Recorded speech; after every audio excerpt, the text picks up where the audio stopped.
Great. Microphone check and screen share check, please.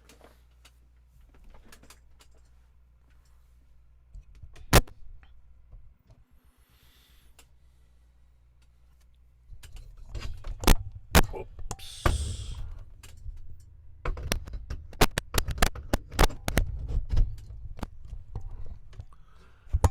Sorry about that. All right, so this is Nightly Strategy Podcast for May 30th, 2022. Happy Memorial Day, or Thoughtful Memorial Day. Let's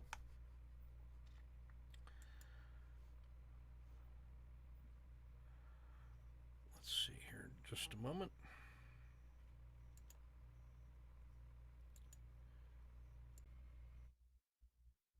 Okay, so let's start. We have just two trade frames to review. Mostly the market was open or was closed today, except for the currencies, which were open. So we'll give those a try here. Here's Luke with the 5-minute Aussie. Here's a quick short, which quickly scratched. That's good. And then a quick stop and reverse. Perfect. He gets this trade for 1.4. There was a moment when this was very well advanced, sold off, was very well advanced again, and then sold off. And so he captures the green box, but there was really probably at some point maximum favorable excursion was probably +3. And then 3 quick fails in a row, quickly trimmed. Maybe those are...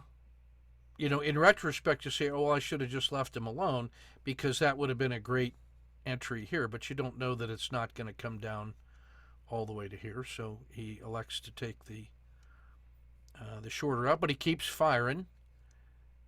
Gets the re-entry the 4th time. This would have been a tempting place to put a second position or this one. Note the dragon horns up here near the Z3. You got this wicked Z3 excursion, the second one. And even the first one sold off harshly and then reversed. He held all the way through that, which you can afford to do on one position. If that was on 2 positions, I'd be saying, get out of there around here and then look to re-enter around there. But this dragon horns is what we call that little phenomenon when you get a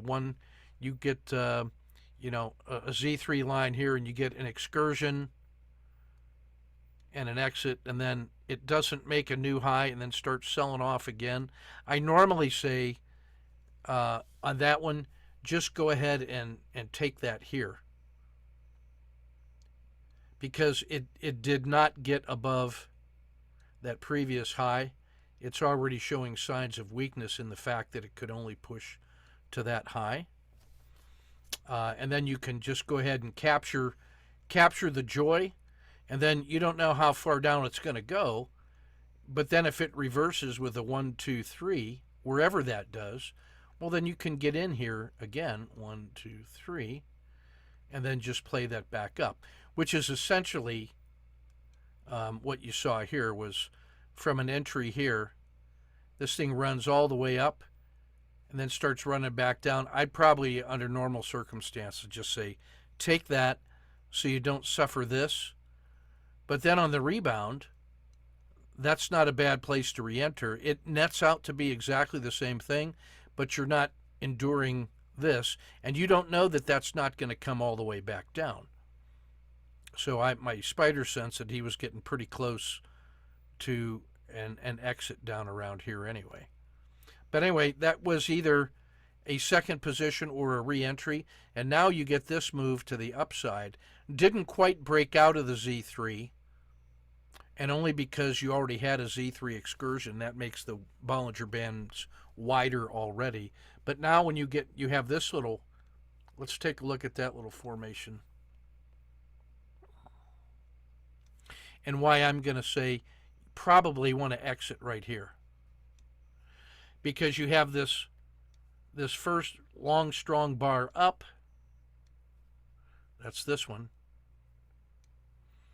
Then it opens at the same price, probably sells off a little bit, makes a new high, comes down and exits higher than the previous close, right? So the fact that this is higher than that, you have a higher close, that's a plus. The fact that it closed higher than it opened, that's a plus. But you also got to be concerned, hey, I'm up near the Z3s, and it did run all the way up and then failed. So where was the buying pressure? You can see the buying pressure in this bar. In that 5-minute period, they couldn't buy enough of that. They were just pushing it and pushing it and pushing it. And now it almost feels like that's starting to stall. And then the third bar in this series, you notice, opens right near where it closes, can't make a new high, and then starts selling off again, and closes below the second bar's low. So under normal conditions, this is where I would say when this thing rolled up and then closes and is now going lower than the open and lower than the close, I would just take that right there and say, you know what, that's enough. And now I don't know how far down this is going to go, but look how far it went. So I'd actually like to take that one right here, especially if I had gotten a second entry at either one of those positions or even a third entry. So this topping action is an area where, especially if you have more than one position on, you can really start taking advantage. Now, if you get out right here, you're in a position to get short where his exit actually was. Now, the exit that he got, this move from here to here on one position, gave him 3R. But if you're adding a second or a third position and you're tightening up this, that could have been 5R. And you'd be ready to be short here. I don't mind getting short here. You've given it a considerable pullback. As long as you're getting short north of the Bollinger Band mean, I guess we can't be angry at that. But this is the first, that's really the first place you can think about getting short. Right in here, when that breaches the skin of the dragon. Why? Because you've had an extraordinary summer that has now turned to fall. You had your P1. That's the RLCO outside the river. You had the RL10 crossing the dragon. And you have the dragon rolling over. And you have the RL30 rolling over. We would call that the owl. So you can actually get short right here with the owl with a stop at the top of the dragon. And now you have this nice short. This is still pretty good. I would still consider that to be an owl. And now on the bottom, notice that you still have this, you have that 3-bar formation again. This first bar opens, sells off hard, closes near the bottom. The second bar opens near the bottom, goes slightly lower, but now starts retracing. That's where I might say, hey, just take that one. But that middle bar moves up, pulls back, goes to here. That third bar here can't make a new low, closes higher, and it closes higher than the previous bar. That's here. And we don't get this exit until here. And now after this favorable move, which is probably 1.2, we're only able to get 0.4 out of that. So this bottoming action, when you get that push and then a second push that diminishes and starts reversing, I like to just use that opening and closing price level as, you know what, I'm just going to grab what I got and get reset and then work on my next entries from the zero state. Now, because he gets out here, he's not ready to get stop and reverse until here, when most of that move is over. We'd like to get in not later than the PSAR dot. And then if you get this push to Z1 and starts to fail, this losing trade, which is minus 0.5, turns into a winning trade. We'd like that to be, even if you get the entry here instead of here, it moves that far.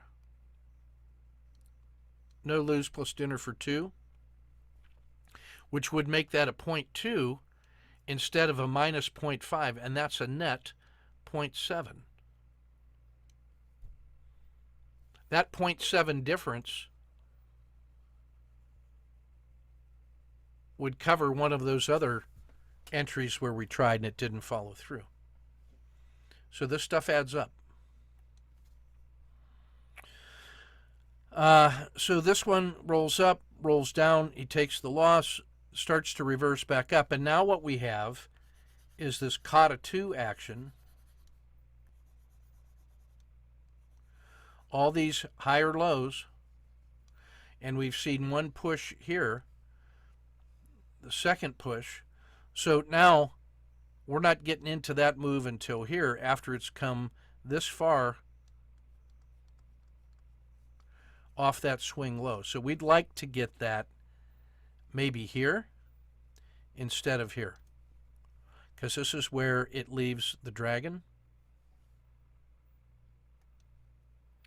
Ideally, when that thing turns, yeah, that turns and it leaves the dragon, I'd like to get that here with this nice tight stop.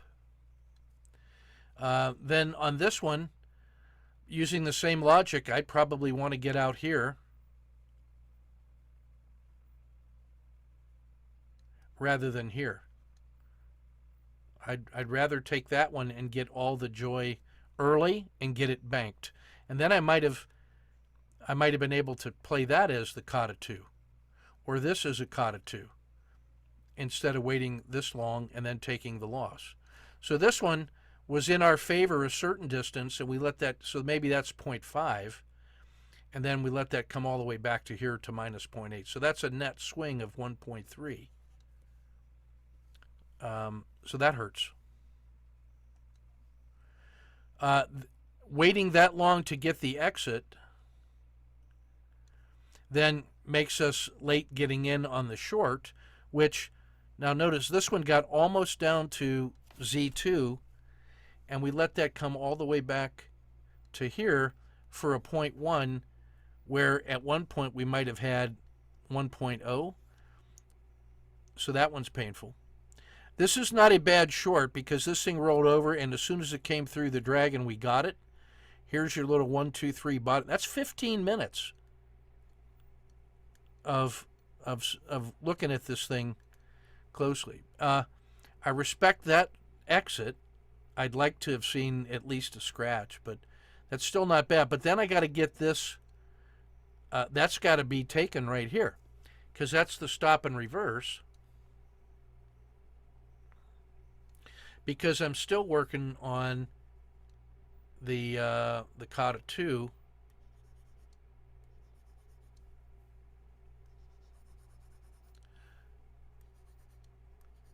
I still have that long, strong, and the last 2 pushes up, each one was higher, so I still have reason to believe there's another push higher coming.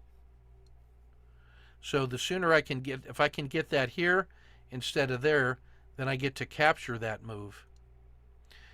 This is a pretty good exit, so I think that's not bad. So 3, we were rewarded with 3 today. That probably could have been around 7. And I want you to just watch that kind of this kind of price action when it goes down, starts coming up. That's, you could probably just cut it right there, instead of waiting for the third one and the fourth one to get technically a 1, 2, 3. When I have money in hand and it's failing to fail further, I'm much more likely just to grab what I can. Okay?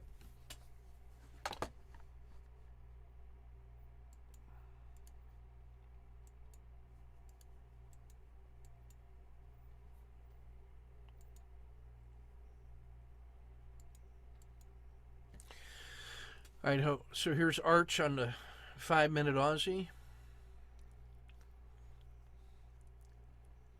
Got paid, so I'm never going to be angry at that.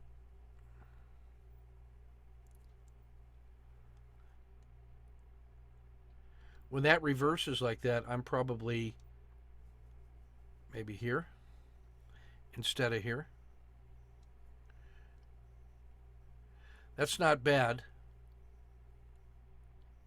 if you get out here instead of here. But then I got to get re-long again here when that PSAR dot flips here instead of here.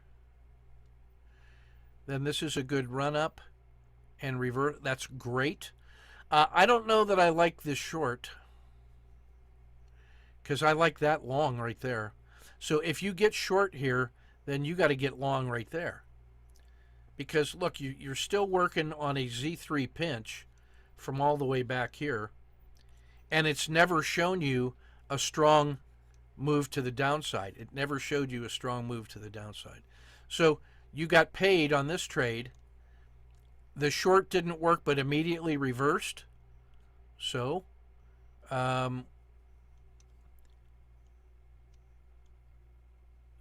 stop and reverse here, and now you get this trade and then exit here.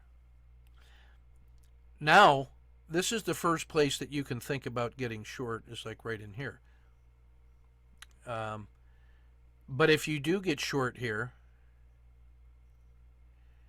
I think you got to exit here instead of there so that you get a, don't let that be a scratch trade, because at one point you were 0.5 to the good, and I'd like to win that. Conversely, this stop and reverse here is a little bit slow, but that's okay. Don't let that go all the way here to negative. Scratch it or get paid. Then you can be short here. It immediately starts working the other way, so just scratch it. And then you might be entering long in here, and that probably scratches too. So I think we could have solved or saved a number of those. This is mostly the one I want to look at here. We immediately want to re-enter that one on the long side because we haven't seen any downside at all. So stay with the primary trend, especially coming out of the Z3 pinch so recently. It's just clearing its throat and trying to get going. Let me double check, see if there's anything else. All right, that's everything I got from there. I want to shift gears. I see Phil's in here tonight, so we're getting ready to start the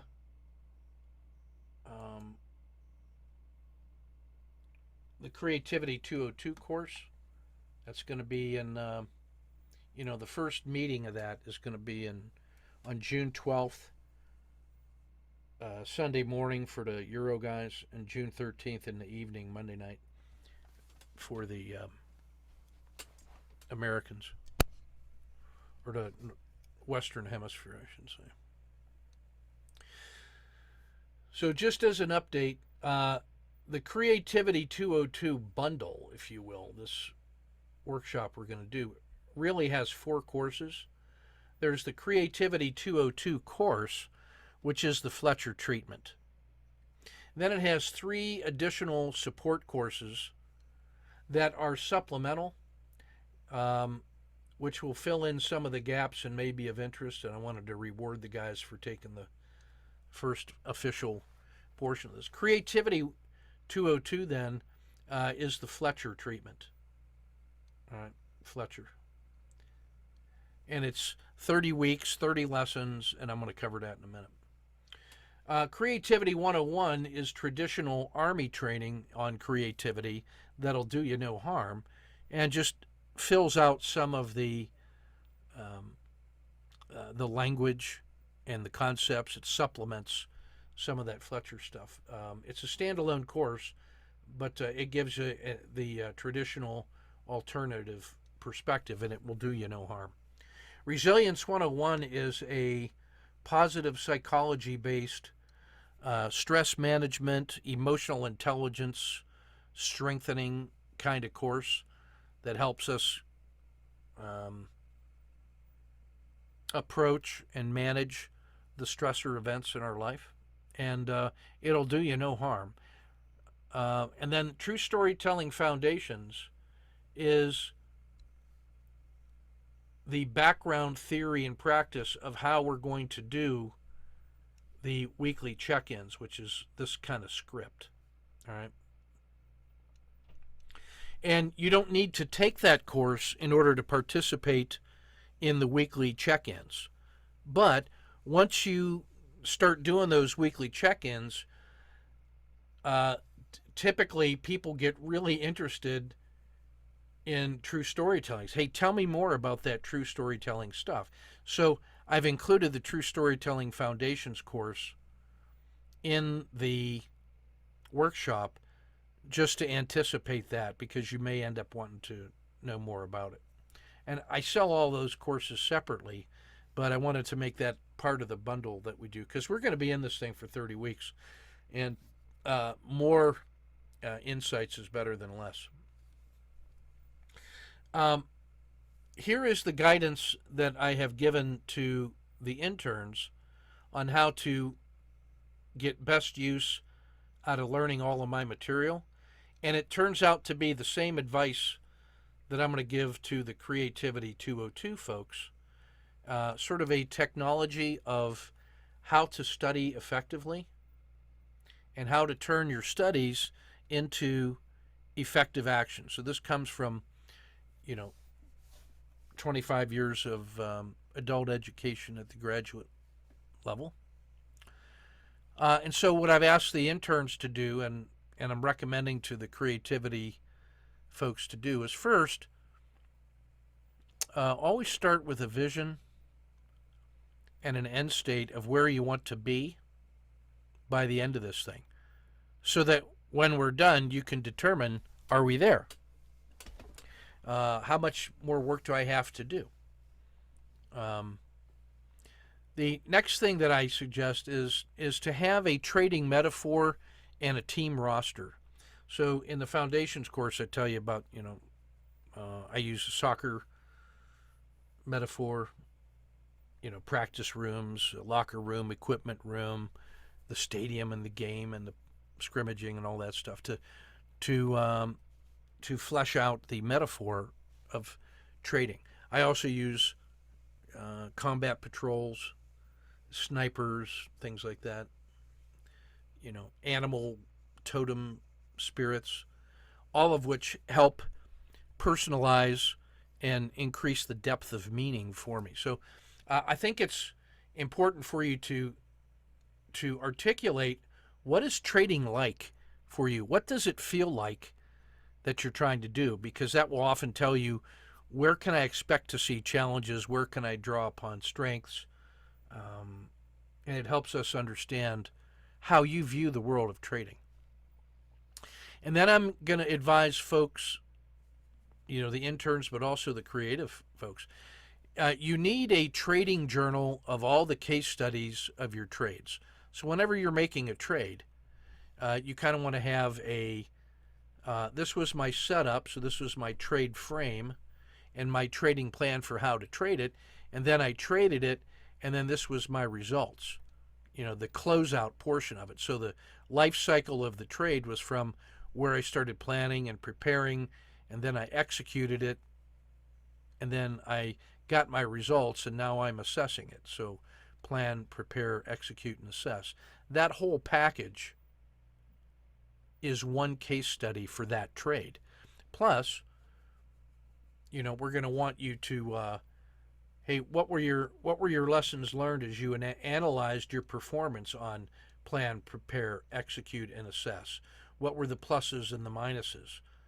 And did your coach say anything, or your accountability partner? So all of the markups, all of that reflective learning goes into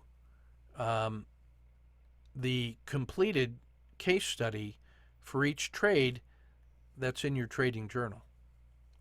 If you don't do this for your trades, then you're missing the opportunity to learn from your own behavior.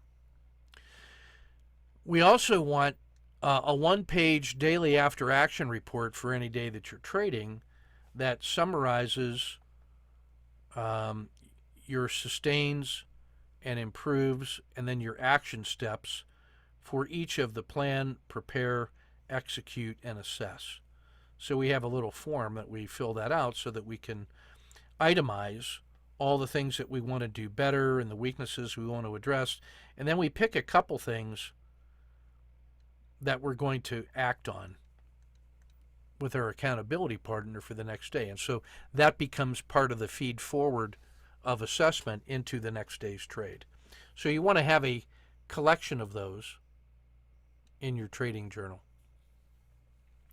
At the end of each week, I recommend that you do a weekly Cornell note sheet summary of weekly significant notes. So each week then, I would take a look at every trading case study, plus all my markups, plus each of the daily after action reviews, and any conversation that I have with my accountability partner.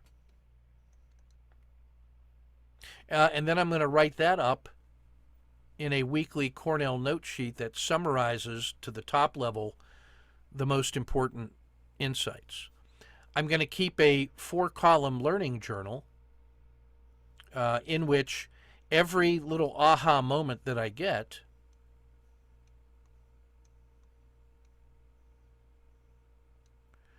each little aha moment, I can write what that's like. I can do some reflective learning about it. What do I think about it, that insight that I had? What kind of action am I going to take as a result of doing that? And then what were my results of taking that action? And then each little aha moment that I get from, it could be from a coaching note or my own self-analysis on a trade case. It could have been from the daily after action reviews. It could have been from the constructing the weekly Cornell note sheet. It could have been in my conversation with my accountability partner. It might have been something that was triggered by the weekly creativity lesson itself, that it made me think of something that I did that very week that gives me a moment of insight. So anytime I get a learning insight anywhere that I want to explore, I put that in column 1 as a new line entry in my 4-column learning journal.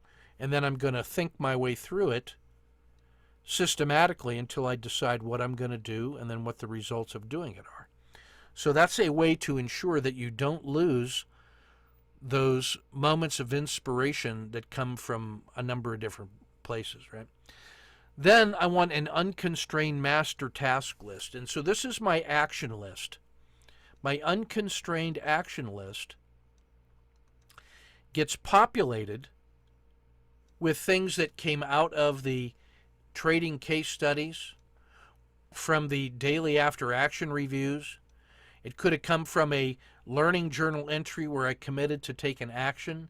It could have come from a accountability partner comment. It could have come from the creativity lesson and reflection. It could have come from the creativity lesson check-in and discussion. But all of these things that I've committed to take an action on, this is an unconstrained list of things that I got to do. So I got to put that into a smart format where I'm being very specific about the action that I want to take. It's got to be a measurable event so I can tell how well I did it. Measurable. It has to be action oriented. I have to do something about it. I can't just sit there and enjoy the insight. I got to do something about it. It's got to be relevant, and I would say hidden in that is prioritized. And then it's got to be time specific. When am I going to get this thing done? So every action that's on my unconstrained action list gets defined in terms of those specific tasks and what I have to do to get it done. So the list of everything that I've committed to doing is my unconstrained master task list. But I can't do all of those things at once. So what I need is the Kanban work in progress. So Kanban is Japanese manufacturing concept which says, look, you've got all of these planned tasks That's the action list. And what I'm going to do is I'm only going to act on 1 or 2 or 3 maximum of work in progress. So the idea of Kanban is to minimize work in progress. Let me clean that up. Yeah.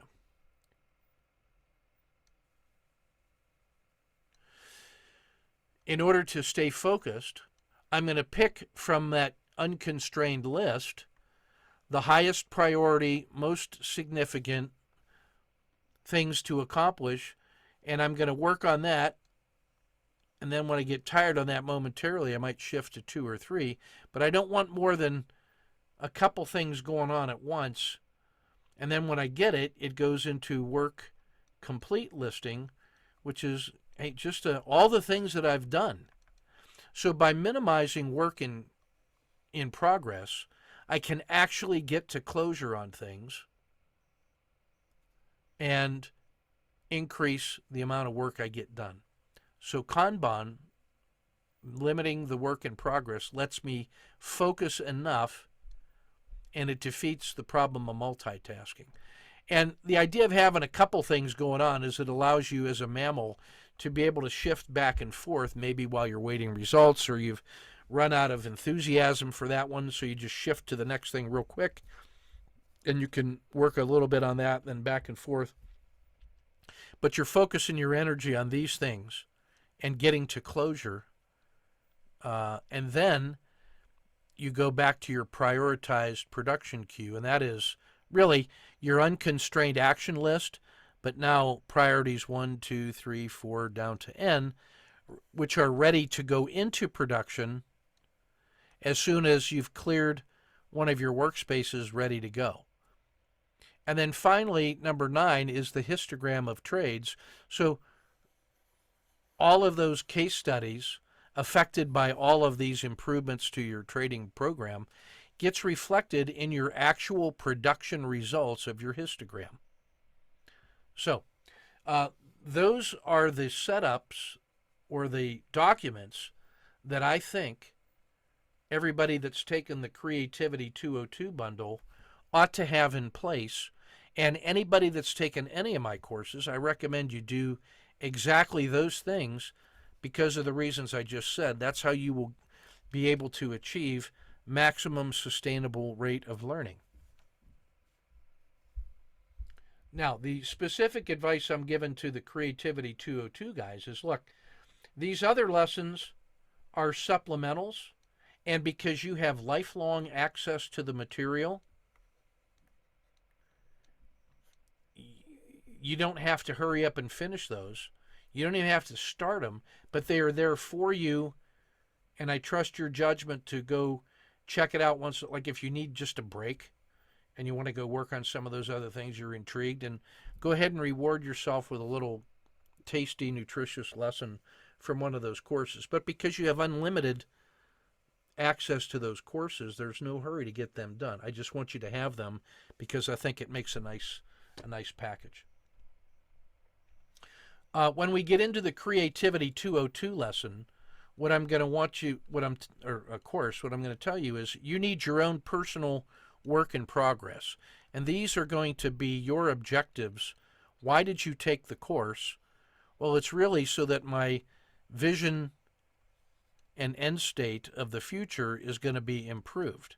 So you have some sense of why you're taking the course and the specific things that you're going to be working on to improve, whether it's yourself or a process or whatever it may be, a technique, is I want you to have in mind a specific part of your trading program to be your work in progress. So when we go through each of these Creativity 202 lessons, there's a set of 30 weekly episodes. And each episode unpacks into a Fletcher treatment on creativity, where he's going to put his, the Fletcher session, a short reading and a couple experiential learning exercises There's one of mine, a long section, which has a lesson and an exercise. And then there's a chance for personal reflection about the work that you did on the Fletcher lesson and my lesson. And then I want you to think about how those things impact your specific work in progress. How can you apply the aha moments, or the important critical thinking questions or creativity experiences? How can you apply those to your work in progress? And when you reflect on that, that's an additional reflection that you bring back in here. So you got a couple reflections you can do. You can reflect on the Fletcher lesson, on my lesson, on the way it applies to the work in progress, and really to the whole weekly batch of things, because you may have done trading along the way. You may have read some of the other lessons up in these other courses. You might have had a discussion with your accountability partner, something in the daily after action review. So each week is an opportunity to get turbocharged with the creativity triggers from Fletcher and from me and from your reflection journal and from your accountability partner with respect to your work in progress. And whatever the best insight is for you out of that whole swirling melee of things, that's what you bring each week to the weekly check-in. So you're going to bring a true story from your life that week, which was triggered by one of those routine weekly events, which could have been your work in progress, the Fletcher section, my section. So you bring a 2 to 3 minute aha moment personal story about something that's significant with respect to your work in progress that was revealed as a result of all this discussion. So here's what happens when you bring that. So you do all of that work all week. You know, you did the Fletcher lesson, my lesson, you reflected, you did some trading, you talked to your accountability partner, you wrote in your reflection journal, you did your daily after action reviews. All of that stuff was going on. And so sometime around Friday or so, you reflect on that. And from that, you get a succinct 3-minute true story, which is a summary of the experience of what it was like to be you that week with a aha moment. So when you put all that work into it, what you're essentially doing is you are filling your bowl up with all of this activity.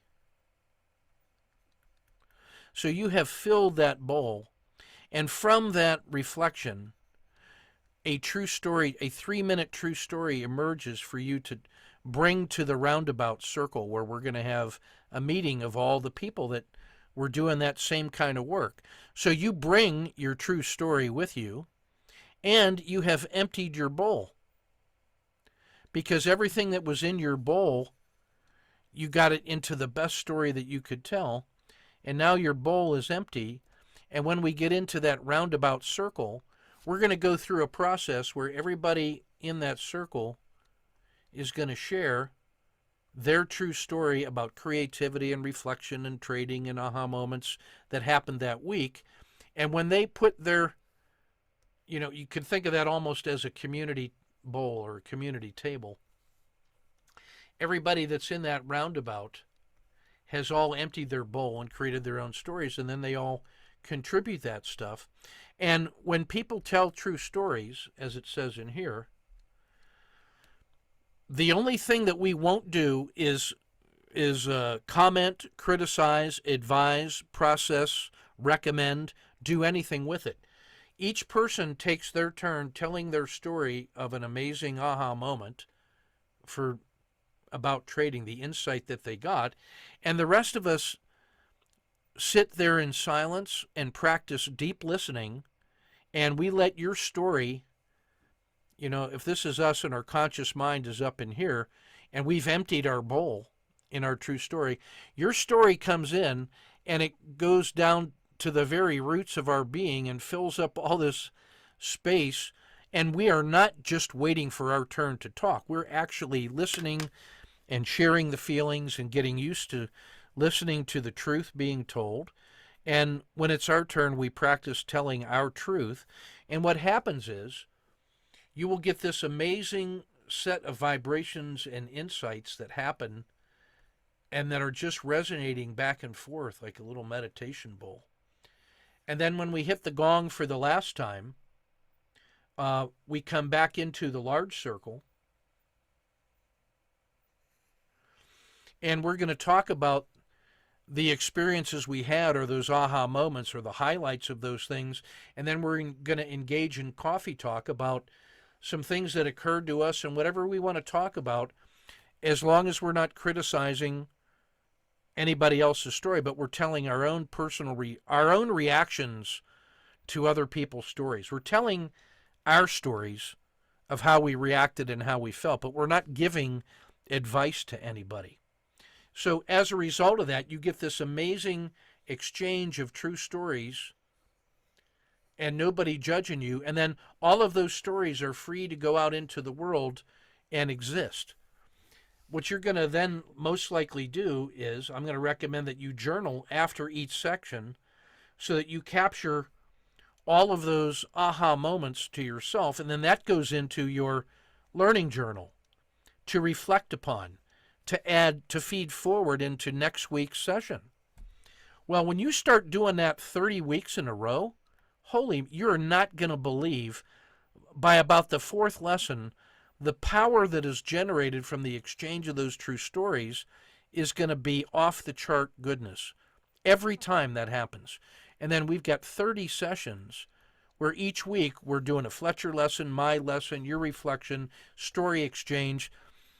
I can't even predict how powerful that's going to be, but the impact on your trading process is going to be extraordinary.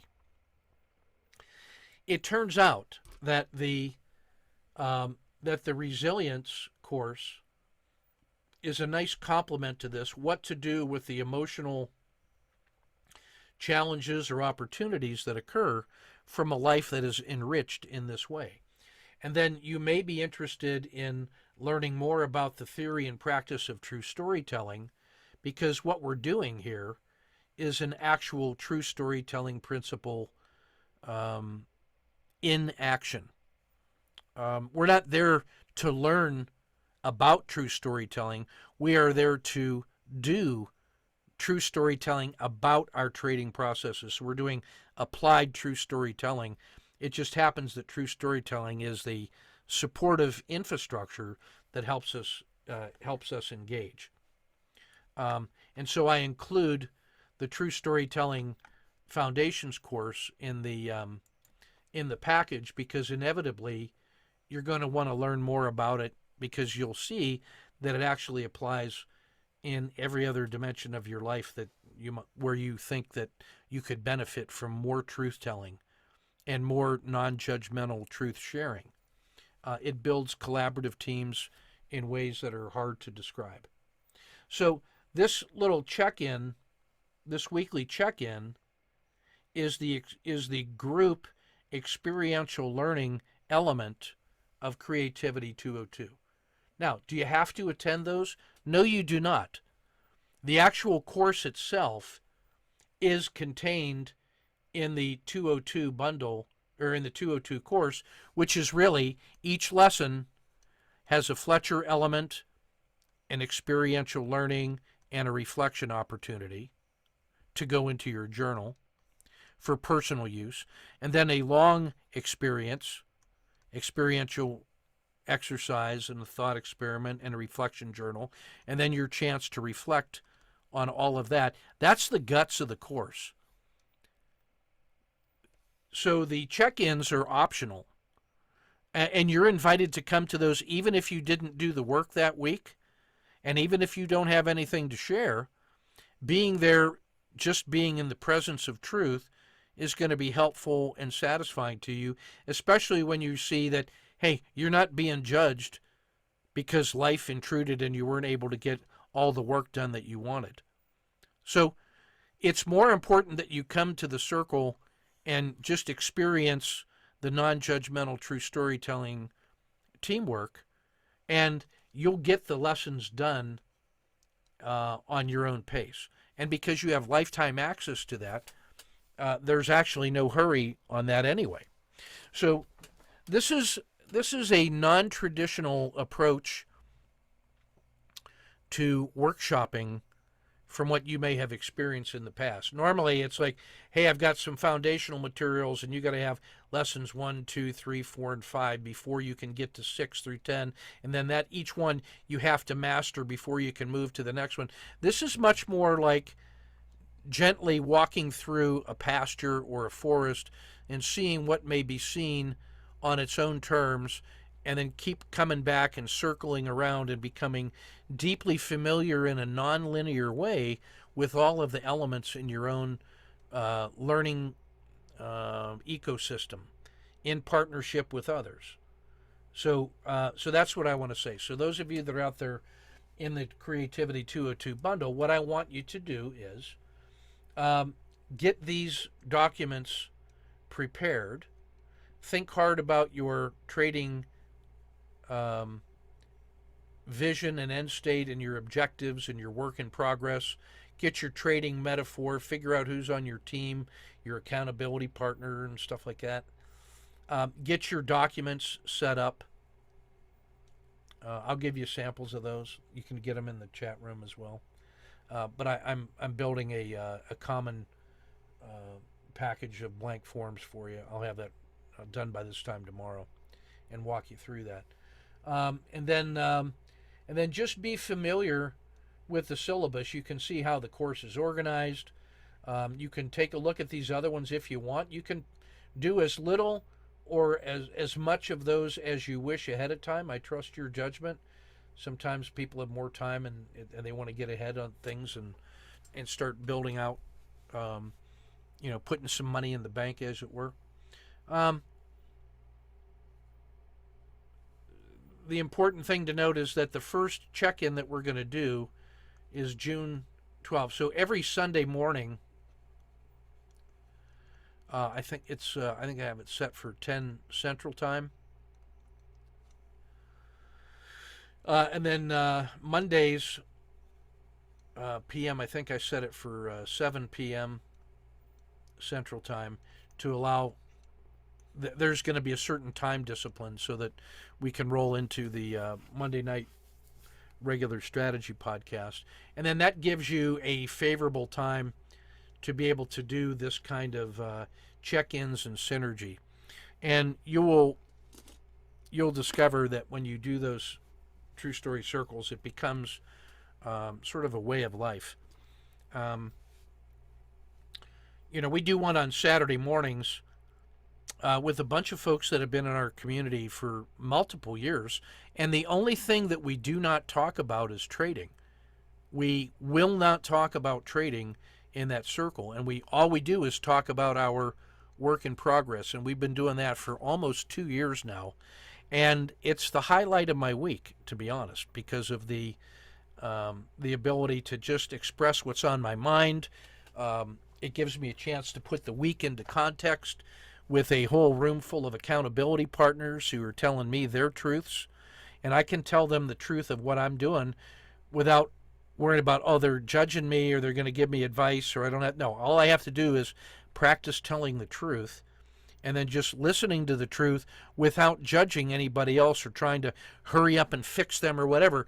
It's just a chance, when you're in the sacred circle, for somebody to just offer a true story into the middle, and then like little baby Bambi, can we just let that story live on its own for a while, and just let it get its own feet, and then let it trundle off into the world when it's ready without trying to fix it or change it or adjust it? Can't we just tell a story and just let it be on its own? And then this person feels satisfied that they've offered their best truth. We've had a chance to witness the birth of a new story, never been told that way, about which we're going to have memories and we can think about it later. But let's just let that true story be for a moment, and then let it go off into the world and live its own life. and let the universe worry about what to do with that true story. And then we can just kind of be in fellowship about that and learn to accept the gift of truth from others.